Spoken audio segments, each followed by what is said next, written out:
Un día yo abrí la puerta y la oí llorando, sola en su cama. Este es Carlos Fram, un escritor colombiano, y aquí está hablando de su mamá, Luzmila, con quien era extremadamente cercano. En el 2007, Luzmila estaba sufriendo de varias enfermedades, tenía dolores constantes y se estaba quedando ciega. Entonces ya yo me acerqué y ella me dijo llorando, no, yo así tan ciega no quiero vivir, negrito, no quiero y no quiero. Yo le dije, dígame mi negra, que yo hago lo que usted me diga. Bienvenidos a Radio Ambulante, soy Daniel Alarcón. Hoy una pregunta, y es una pregunta bastante complicada. ¿Hay algún caso en el que esté bien ayudar a alguien a morir? Y si sí, ¿bajo qué circunstancias?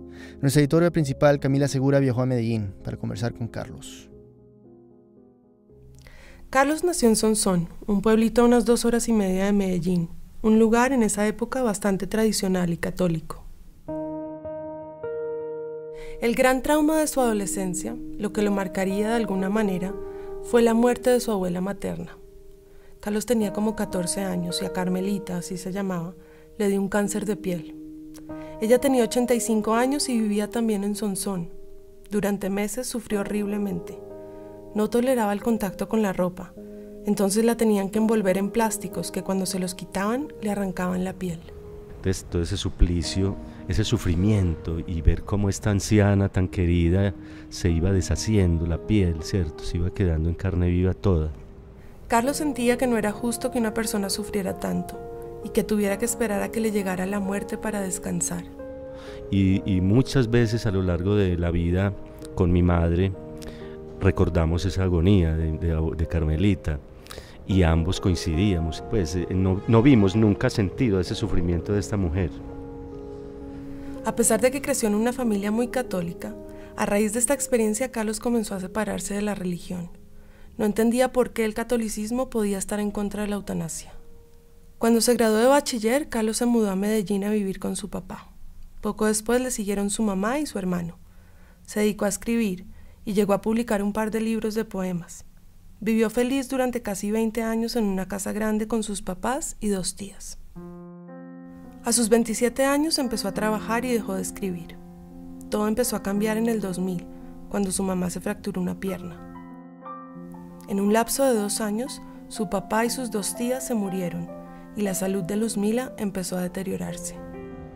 Ya estaba setentona y descubrieron una artrosis y osteoporosis y además empezó a perder la visión rápidamente, 3 enfermedades. Entonces mi madre pasó muy rápido de ser una mujer, pues no diría yo alegre, pero pues una mujer activa y socialmente pues en movimiento, a ser una mujer triste. Carlos quedó solo con su mamá y un perrito. Había empezado a dictar clases de lectura en un colegio y pasó de vivir en esa casa grande llena de gente a vivir con su mamá en un apartamento chiquito. No desagradable, pero sí chiquito. Muy diferente a la vida que tenía antes. Ese espacio tan reducido hizo que algo pasara entre Carlos y Luzmila. Ahí yo descubrí que mi madre y yo éramos más como un par de amigos. Entonces lo que se dio entre mi madre y yo al final pues fue una relación, digamos que muy dependiente y muy cariñosa. A mí me daba como mucho pesar de ella, ¿no? De su indefensión, de su impotencia. Su hermano Iván había vuelto a Medellín después de 20 años en Estados Unidos. A pesar de que vivía cerca, el que realmente cuidaba a Luzmila era Carlos. Yo era profesor, ¿no? Entonces la vida mía básicamente era las clases en el colegio y cuidarla a ella, estar acompañándola. Pasaba mucho tiempo sola, muy adolorida, empezó pues a complicarse. Todos los días era la quejadera, era como un mantra, ¿cierto? ¿Cuándo te vas a acordar de mí, Diosito? Acuérdate de mí, qué cosa tan horrible, no quiero vivir. Él salía todos los días temprano para el colegio y desde allá la llamaba un par de veces. Normalmente Luzmila se quedaba en la cama hasta las 9 o 9:30. Oía radio y rezaba el rosario. Se levantaba, se bañaba, desayunaba y a veces o se volvía a acostar, dependiendo de cómo se sintiera, o se sentaba al lado de la ventana a recibir sol, sin poder ver casi nada. Carlos llegaba a almorzar. Entonces básicamente las tardes eran o yo quedarme con ella y le leía mucho, le gustaba que yo le leyera, o salir al médico o a dar una caminada con el perrito, pues y ella. Pero hasta esas caminatas que tanto le gustaban se le volvieron muy difíciles por el dolor que sentía en todo el cuerpo. Para enero del 2007 ya no veía más que manchas, no distinguía detalles, y una de las cosas que más le daba tristeza era no poder verle la cara a Carlos. Ella le encantaba ver televisión por las noches y leer, por ejemplo. Perdió esa posibilidad muy rápido, ya no podía hacer nada en la cocina, se empezó a sentir muy inútil. En abril del 2007, Luzmila cumplía 82 años y Carlos quería invitarla a un restaurante a comer, pero ella no quiso. Así que pidieron algo e improvisaron una celebración, pero Carlos se sintió mal por la simpleza del asunto. Y yo le dije que no se preocupara, que el próximo cumpleaños yo le iba a traer una serenata. Entonces me dijo, ay no, mijito, no lo quiera Dios, yo sé que no paso de este año, no quiero. Luzmila se pasaba diciendo cosas parecidas, pero las ideas de Carlos sobre el derecho a morir dignamente estaban relativamente claras desde que vio cómo se murió su abuela materna. Después, ya de grande, leyó filósofos y otros que ayudaron a reforzar sus ideas. Un libro en particular lo impactó mucho, se llama Final Exit.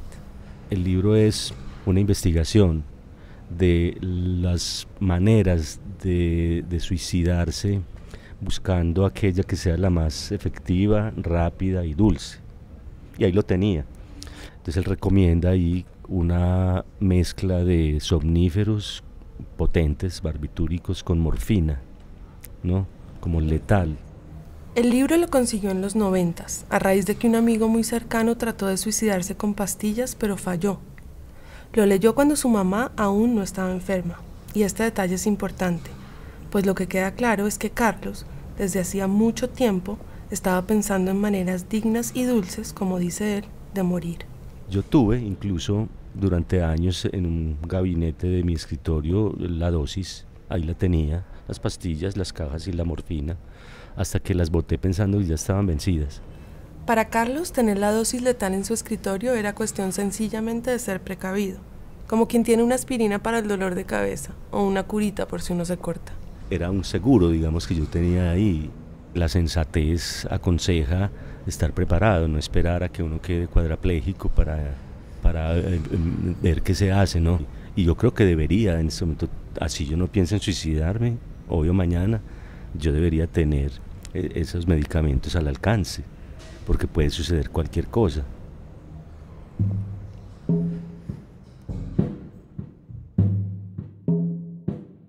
Entonces Carlos, enfrentado todos los días al sufrimiento de su mamá, a su deseo explícito de morir, como en mayo del 2007, empezó a hablar con ella sobre el tema de una manera más directa.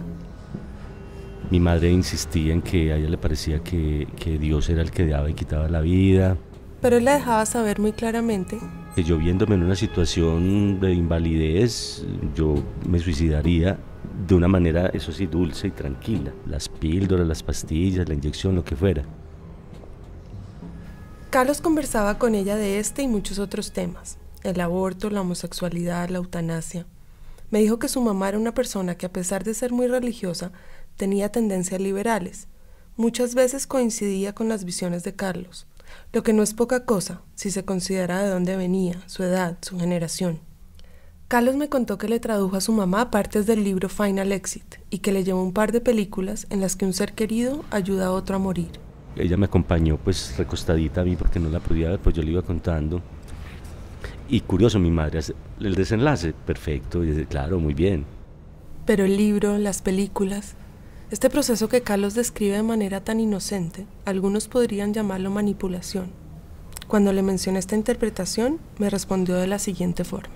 Pues yo no creo que sea la palabra, pero más fácil diría yo que es la religión la que te manipula, pero no, uno nace y le abrochan de una vez tal o cual creencia. Pero Carlos siempre respetó las creencias religiosas de Luzmila. La religiosidad o la religión era para mi madre una compañía, un consuelo. Entonces no se trataba de eso, sino como llevarla a una noción de un Dios compasivo, el Dios misericordioso, ¿no? Unos meses después de cumplir sus 82 años, en septiembre del 2007, el oftalmólogo de Luzmila le sugirió que se operara de las cataratas. No le aseguró que fuera a funcionar, pero era la última esperanza que tenía de volver a ver algo. Ella no quería, pero Carlos la convenció. La operación fue un fracaso. Yo creo que ese fue el punto, porque a pesar de que ella está muy adolorida, lo que más la mortificaba era la ceguera. Un día, poco después de la operación, Carlos pidió permiso del colegio para salir más temprano. Ella no supo y yo abrí la puerta y la oí llorando sola en su cama. Entonces ya yo me acerqué y ella me dijo llorando: no, yo así tan ciega no quiero vivir, negrito, no quiero y no quiero. Yo le dije: dígame, mi negra, que yo hago lo que usted me diga. Y unos días después, Luzmila le dijo a Carlos explícitamente que estaba lista. Entonces ella me dijo: bueno, consiga lo que necesite. Entonces yo sentí que eso era ya, yo supe ya que los días nuestros estaban contados. Dijo nuestros. Y es que Carlos no le había contado algo a su mamá. Yo ya había tomado la determinación también, sin que ella lo supiera, de que si ella aceptaba, yo también tomaría el cóctel letal. Ahora, eso sí, mi madre no tenía la menor idea de que yo planeaba acompañarla. No lo habría permitido de ningún modo. Pero yo sí deseaba ese fin con ella, ese desenlace con ella. Y es que Carlos en esa época estaba también pasando por una etapa muy difícil. Tenía 42 años y llevaba 6 trabajando en un colegio y no lo disfrutaba. Había dejado de escribir a los 20 y se sentía perdido, desmotivado. Trabajo, mi madre tan enfermita, yo no tenía una pareja, por decir algo, ni hijos, ni nexos, ni lazos. Pero también la ausencia de ella, que se había vuelto pues como mi razón de ser. Entonces como que esa burbuja se iba a reventar, ¿cierto? Y yo no estaba como dispuesto a sobrellevar esa soledad. Carlos empezó a dejar todo en orden. Renunció al colegio con el pretexto de que tenía que cuidar a su mamá. Y un sábado, El 20 de octubre me dijo: mijito, no olvide conseguir aquello. Era como otro eufemismo, ¿no? Ya yo supe que probablemente era ese mismo día. Iván, el hermano de Carlos, vino de visita ese sábado. Vio a Carlos escribiendo en el escritorio y a su mamá en la cocina. Este es Iván. Se veía muy deprimida, ¿cierto? Eso sí noté yo, como siempre, ¿no? Pero ese día pues sí la vi muy triste y entonces me quedé por ahí unos 15 minutos, creo, aproximadamente ahí. Entonces yo le dije que mañana regreso, ¿cierto? Yo la abracé y me despedí de ella. Cuando Iván se fue, Carlos le dijo a su mamá que ya tenía los medicamentos. Que era su decisión, y ella me dijo: ¿y yo qué más espero? En fin, vino un momento en el que ella se fue a rezar. Yo la vi arrodillada en el pie de la cama y yo supe que hasta ahí llegó. Ella regresó de sus oraciones, traía unas cajas de los somníferos que ella pues se tomaba también para ajustar. Ahí nos abrazamos y ahí fue la única escena, digamos, de llanto o de patética, ¿cierto? Yo me contuve mucho para que no hubiera un toque dramático en algo que me parecía que era una transición hasta muy bella. Eran las 9 de la noche o algo así. Se tomaron un café con tostadas y se fueron a la cocina. Yo preparé el cóctel en la licuadora con un yogur de melocotón en un mug que todavía lo conservo. Ella me acompañó, fuimos a la cama, yo puse el mug en el nochero y ella se fumó un cigarrillo. Me dio como recomendaciones de mi hermano, que lo acompañara mucho, de la ropa, que quería que fuera velada, que quería mucha gente en el funeral. Estaba tranquila y terminó el cigarrillo y se bebió el bebedizo, la pócima, ¿no? Y lo que vino ahí fue pues un lapso en el cual fue entrando en el sueño rápidamente, digamos, al lapso en 10 minutos ya estaba dormida profundamente. Obviamente los somníferos y la morfina pues eran potentes, entonces ya lo que vino fue por ahí otros 5 o 7 minutos de una respiración muy agitada, como ronquido casi, como pesada, y cesó. En un momento ya terminó y ya supe que ella había ya saltado el muro y seguía yo. Carlos se quedó en la cama acostado al lado de ella, como una hora. Como diciéndole palabras al oído, mientras se iba enfriando, ¿no? Rápido el proceso de enfriamiento del cuerpo. Eran más o menos la 1:30 de la mañana. Se sentó a escribirle una carta a su hermano Iván, donde le explicaba todo. Después de que terminó la carta, salió a caminar. El barrio, por el estadio, como a despedirme, ¿no? Y ya regresé, oí música, algunas canciones. Preparó el cóctel y antes de tomárselo, me paré ante el espejo un rato a mirar y a pensar que todavía yo podía devolverme, ¿no? Yo podía arrepentirme, pero no, ya tomé la decisión y me fui y bebí el vaso, el mug. Y se ajustó una bolsa plástica a la cabeza. Había leído que era la manera más certera de morir. Uno se duerme y luego se asfixia. Entendía que tenía 2 minutos de vigilia antes de tener que bajarse la bolsa de plástico. Entonces yo me puse el gorrito y me dirigí directamente a la cama y abracé a mi madre, pensando darle un abrazo, volver a la posición boca arriba y bajarme la gorra, pero no, la abracé y ya, colapso. No alcanzó a bajarse la bolsa. Al otro día, el domingo, a eso de las 12 del día, Iván empezó a sentir muchas ganas de irse a la casa de su mamá. Aquí iban. Entonces llegué a la casa y abrí la puerta. Noté que había unos sobres en la mesa. Los sobres decían para Iván, entonces, pero bueno, no los toqué. Entonces entré al baño, cuando miré la cama y la vi acostada, y miré al lado de ella y estaba mi hermano también acostado con ella. Luego dije, les voy a dejar dormir. Luego ya volví, lo miré otra vez porque me pareció que tenía algo aquí en la cara, algo me pareció raro, y lo miré más detenidamente y como me pareció que tenía una bolsa o un plástico en la cara, y fue cuando me sorprendí, me asusté un poco. Entonces ya me acerqué a mi mamá y la toqué, la llamé y no respondió. Entonces la toqué y noté que estaba muy fría. Y ya cuando vi que no respondía y estaba tan fría, inmediatamente me di cuenta que estaba muerta. Pues yo reaccioné, yo la mamá, y entonces yo llamé a mi hermano, y mi hermano también se ve que estaba inconsciente. Iván vio algo de sudor en la cara de Carlos y sospechó que estaba vivo. Trató de llamar por teléfono a una ambulancia, pero Carlos lo había desconectado. Bajó donde una vecina y cuando regresó al cuarto, vio que Carlos había bajado la bolsa. Y yo se la subí otra vez, ¿cierto? Se la quité. Pero cuando él hizo eso, ahí sí él entró ya en estado de coma. Los paramédicos se lo llevaron inconsciente al hospital. Iván no entendía nada de lo que había pasado. Primero pensó que su mamá había muerto de forma natural. Por sus problemas de salud, en fin, y probablemente él sufrió un infarto esa noche. Quizá mi hermano lo que hizo fue que después de ver eso se entró en pánico y simplemente no quiso y se suicidó. Pero en un momento dado, cuando ya se habían ido los paramédicos, se sentó a leer la carta que le había dejado Carlos. Así comenzaba. Querido Iván, tiene que ser fuerte. Aquí no hay nada trágico ni dramático. Así que nada de lágrimas, gritos o lamentos. Este acto eutanásico ha sido un acto de amor. Que no se culpe, pues, a nadie. Ha sido una muerte libre, racional y soberanamente elegida. La madre vio cumplir... A los 3 días desperté en el hospital, todo el panorama pues que te puedes imaginar. Pues ya mi madre estaba enterrada y todo, y cargos por homicidio. El día que se despertó era casualmente su cumpleaños. Estaba en el pabellón psiquiátrico, rodeado de abogados y fiscales. Poco después llegó Iván.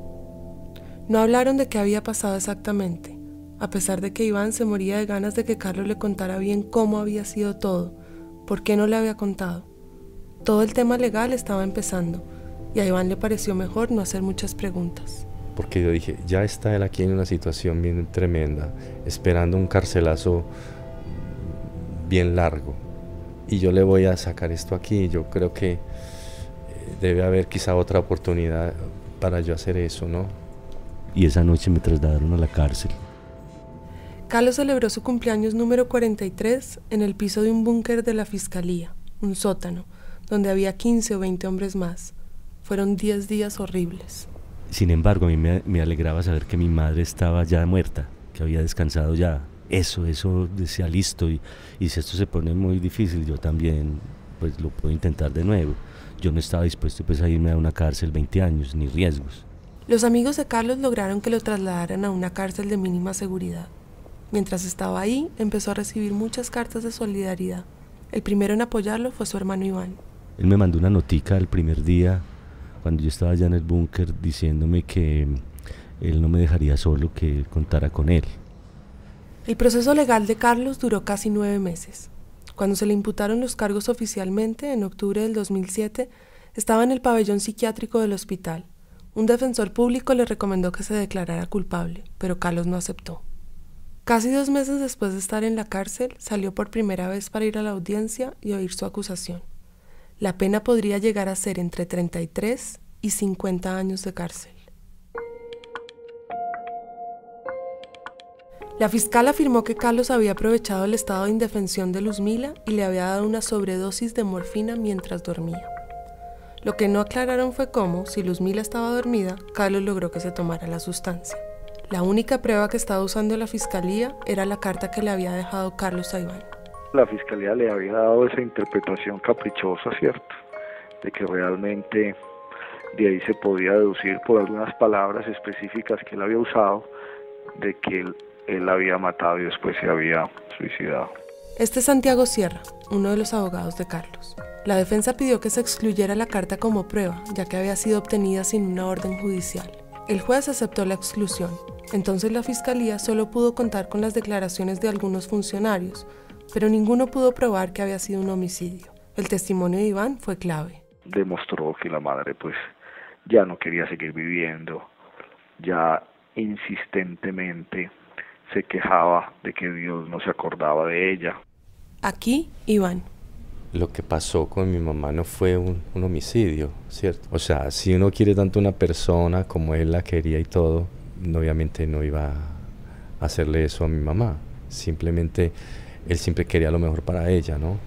En el juicio también testificaron otras personas, y todos reiteraron que Luzmila constantemente decía que se quería morir. Entonces, hubo muchos medios de prueba que corroboraron que ella sí quería morirse, a pesar de ser una mujer católica, ¿cierto? Y que Carlos Fran empezó a hacer un trabajo pedagógico con ella, con miras a demostrarle que no era inmoral suicidarse en estas circunstancias, ¿cierto? Según Carlos, los argumentos de la fiscalía eran religiosos. Era que esa señora no se podía quitar la vida porque era pecado. Hasta el final esa fue la postura. El alegato final de la fiscalía se concentró en que no había pruebas de la voluntad de Luzmila de morir. No había notas o grabaciones donde manifestara su deseo de suicidarse. Y declaró que la hipótesis de la defensa, de que se trató de una ayuda al suicidio, era una coartada para encubrir el homicidio. La defensa, en cambio, subrayó que Carlos solo facilitó la muerte de su mamá, ayudándola a morir. Pero si uno no es médico, ayudar a otra persona a suicidarse en Colombia es ilegal. Sin embargo, en este caso... El problema es que la legislación colombiana establece que la inducción al suicidio es un delito querellable. ¿Qué quiere decir eso? Que el Estado no puede investigarlo oficiosamente, solo si hay una denuncia. Y como no hubo, caía el caso, porque mi hermano nunca se declaró una víctima, a pesar pues de las presiones de la fiscalía, en fin. Y ya, cayó el caso. El 27 de marzo del 2008, Carlos quedó en libertad.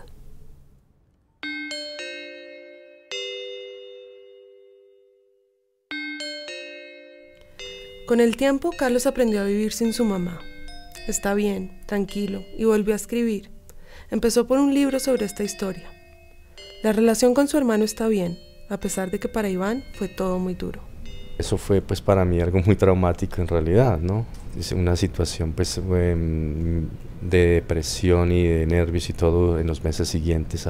Eso fue una cosa terrible. Fuera de lidiar con la muerte de mi mamá, seguir con el problema de mi hermano. Entonces eso eran dos cosas al mismo tiempo. Eso fue una pesadilla. A veces sintió rabia, pues pensaba que Carlos le debía haber contado lo que planeaba. Pero mientras Carlos estaba en la cárcel, Iván empezó a pensar qué hubiera hecho él. Realmente si mi mamá me lo hubiera pedido, yo realmente no hubiera sido capaz de hacerlo, ¿sí? Porque eso no sé qué es lo que se necesita, si es valor o qué, pero en fin. Pero sí sentí que por lo menos dije, ya por lo menos mi mamá no está sufriendo como estaba sufriendo. Le pregunté a Carlos si creía que su hermano y sus amigos estaban preocupados por él, porque volviera a tratar de suicidarse. Así me contestó. No. Según Carlos, sus amigos saben que él siempre ha disfrutado la vida. Lo que pasa es que como parte precisamente de ese disfrute, no veo por qué hay que pagarlo con una cuota de dolor al final. ahí yo estaría pues más que dispuesto a salir como siempre he querido salir de la vida, con un buen sabor, porque ese cóctel puede saber muy dulce. Claro, si uno le echa mucho azúcar.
Para conversar con Carlos. Carlos nació en Sonsón, un pueblito a unas 2 horas y media de Medellín, un lugar en esa época bastante tradicional y católico.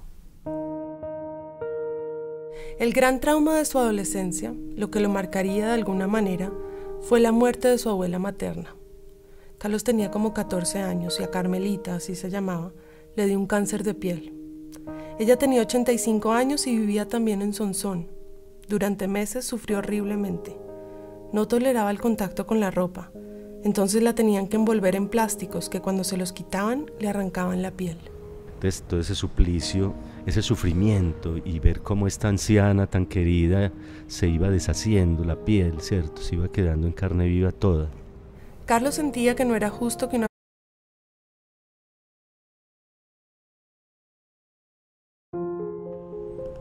Un día yo abrí la puerta y la oí llorando, sola en su cama. Este es Carlos Fram, un escritor colombiano, y aquí está hablando de su mamá, Luzmila, con quien era extremadamente cercano. En el 2007, Luzmila estaba sufriendo de varias enfermedades, tenía dolores constantes y se estaba quedando ciega. Entonces ya yo me acerqué y ella me dijo llorando, no, yo así tan ciega no quiero vivir, negrito, no quiero y no quiero. Yo le dije, dígame mi negra, que yo hago lo que usted me diga. Bienvenidos a Radio Ambulante, soy Daniel Alarcón. Hoy una pregunta, y es una pregunta bastante complicada. ¿Hay algún caso en el que esté bien ayudar a alguien a morir? Y si sí, ¿bajo qué circunstancias? Nuestra editora principal, Camila Segura, viajó a Medellín. persona sufriera tanto y que tuviera que esperar a que le llegara la muerte para descansar. Y muchas veces a lo largo de la vida con mi madre recordamos esa agonía de Carmelita y ambos coincidíamos, pues no vimos nunca sentido ese sufrimiento de esta mujer. A pesar de que creció en una familia muy católica, a raíz de esta experiencia Carlos comenzó a separarse de la religión. No entendía por qué el catolicismo podía estar en contra de la eutanasia. Cuando se graduó de bachiller, Carlos se mudó a Medellín a vivir con su papá. Poco después le siguieron su mamá y su hermano. Se dedicó a escribir y llegó a publicar un par de libros de poemas. Vivió feliz durante casi 20 años en una casa grande con sus papás y 2 tías. A sus 27 años empezó a trabajar y dejó de escribir.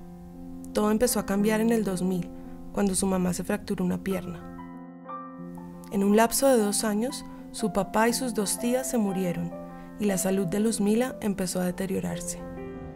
Ya estaba setentona y descubrieron una artrosis y osteoporosis y además empezó a perder la visión rápidamente, 3 enfermedades. Entonces mi madre pasó muy rápido de ser una mujer, pues no diría yo alegre, pero pues una mujer activa y socialmente pues en movimiento, a ser una mujer triste. Carlos quedó solo con su mamá y un perrito. Había empezado a dictar clases de lectura en un colegio y pasó de vivir en esa casa grande llena de gente a vivir con su mamá en un apartamento chiquito. No desagradable, pero sí chiquito. Muy diferente a la vida que tenía antes. Ese espacio tan reducido hizo que algo pasara entre Carlos y Luzmila. Ahí yo descubrí que mi madre y yo éramos más como un par de amigos. Entonces, lo que se dio entre mi madre y yo al final, pues fue una relación, digamos que muy dependiente y muy cariñosa. A mí me daba como mucho pesar de ella, ¿no? De su indefensión, de su impotencia. Su hermano Iván había vuelto a Medellín después de 20 años en Estados Unidos. A pesar de que vivía cerca, el que realmente cuidaba a Luzmila era Carlos. Yo era profesor, ¿no? Entonces la vida mía básicamente era las clases en el colegio y cuidarla a ella, estar acompañándola. Pasaba mucho tiempo sola, muy adolorida, empezó pues a complicarse. Todos los días era la quejadera, era como un mantra, ¿cierto?